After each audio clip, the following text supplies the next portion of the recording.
ملک شاہ ایران کا بادشاہ گزرا ہے. میں اپنی بات کو ذرا سمیٹتا ہوں. وہ اپنے پولیس والوں کے ساتھ ایک مرتبہ 3 دن جنگل میں شکار کھیلنے کے لیے چل رہا. پولیس والوں نے وہاں ایک گائے دیکھی جو چر رہی تھی اور کوئی بندہ ساتھ تھا نہیں. انہوں نے اپنے آپ میں ہی سوچ لیا کہ یہ شاید آزاد گائے ہے. چلو انہوں نے اس کو پکڑ کے ذبح کیا اور اس کا گوشت انہوں نے بھون کے کھایا. وہ گائے ایک بڑھیا کی تھی. جب اس کو دوسرے دن پتا چلا کہ میری گائے کو تو ذبح کر دیا گیا تو وہ آئی اور اس نے پولیس والوں کو کہا کہ بھائی آپ لوگوں نے میری گائے کو ذبح کر دیا، تو اب آپ ایسا کریں کہ مجھے پیسے دے دیں، میں دوسری گائے خرید لوں. میرا تو گزارا ہی اس کے دودھ، مکھن، دہی، لسی کے اوپر ہوتا تھا. پولیس والوں نے کہا کہ ہمارے پاس تو پیسے نہیں ہیں. اس نے کہا اچھا اگر آپ کے پاس پیسے نہیں تو بادشاہ سے مجھے بات کرنے دیں. ان کا نہیں، ہم آپ کو نہیں موقع دیتے بادشاہ سے بات کرنے کا. تو وہ بوڑھی عورت بڑی پریشان ہوئی کہ اب میں کروں تو کیا کروں. اس نے کسی کو اپنا دکھ سنایا. وہ سمجھدار آدمی تھا. اس نے کہا دیکھو بادشاہ نے 2 دن کے بعد واپس جانا ہے اور واپسی میں ایک دریا ہے جس کے اوپر پل ہے، اس پل سے ہی اس نے گزرنا ہے. تم چلی جاؤ، پل پہ بیٹھ جاؤ.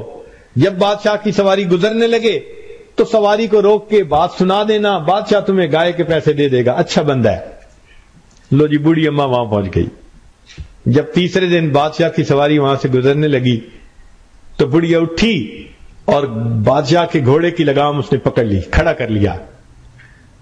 تو محمد شاہ نے پوچھا، ملک شاہ نے پوچھا کہ اماں میری سواری کیوں روکی ہے؟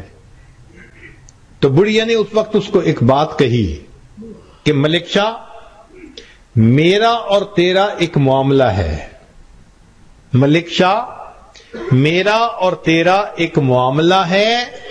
میں یہ پوچھنا چاہتی ہوں اس پل پہ چکانا چاہتا ہے یا قیامت کے دن پل صراط پہ چکانا چاہتا ہے؟ کہتے ہیں کہ بڑھیا نے جب یہ بات کی نا تو اس کی آنکھوں میں سے آنسو آ گئے. نیچے اترا، بات پوچھی اور اس کو 7 گایوں کی قیمت دی. 7 گایوں کی، اور 7 گایوں کی قیمت دے کے ہاتھ جوڑ کے کہا کہ اماں ادھر ہی معاف کر دینا، میں پل صراط پہ جواب دینے کے قابل نہیں. ہم نے اللہ کے جن بندوں کے دل دکھائے ہیں دنیا میں ان سے معافی مانگ لینا آسان ہے، ورنہ کل قیامت کے دن اگر پل صراط پہ ہمیں کھڑا کر لیا گیا تو ہمارا کیا بنے.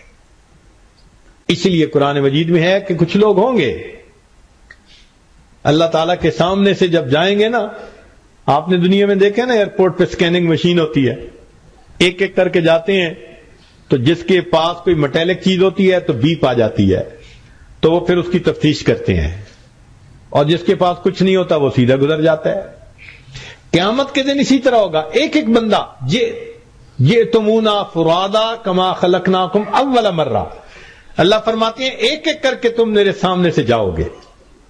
وہ سکین ہو رہے ہوں گے سارے بندے، اور جنہوں نے دوسروں کے دل دکھائے ہوں گے اور دوسروں کے لیے وبال جان بن کے رہے ہوں گے اور اللہ کے حکموں کو توڑا ہوگا، جب وہ گزرنے لگیں گے تو اس وقت کیا ہوگا؟ پھر بیپ آئے گی، پھر پتہ چل جائے گا. تو جیسے دنیا میں کہتے ہیں نا اچھا بھائی ذرا آپ ایک طرف آئیں، آپ کی ہم نے فزیکل تلاشی لینی ہے. بعض لوگ ہوں گے کہ جو گزرنے لگیں گے تو فرشتے ان کو ایک طرف لے کے جائیں گے اور آواز آئے گی وَقِفُوهُمْ إِنَّهُمْ مَسْئُولُونَ،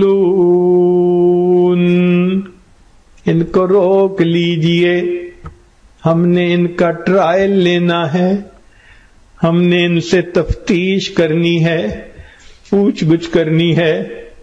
یہ اوپر سے میاں تسبیح تھے، اندر سے میاں کسبی تھے. اوپر سے انہوں نے چہرے بنا لیے تھے نیکوں والے، گھر بیوی کا دل دکھاتے تھے، ماں کو ستاتے تھے، والد کو دکھ دیتے تھے، بھائی کو دکھ دیتے تھے.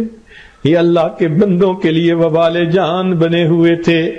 وقفوہم، روک لیجئے ان کو، انہم مسئولون، ہم نے ان کا ٹرائل لینا ہے.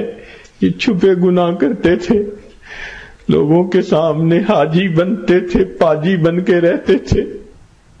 ان کو روک لو، ہم ان کی تفتیش کریں گے.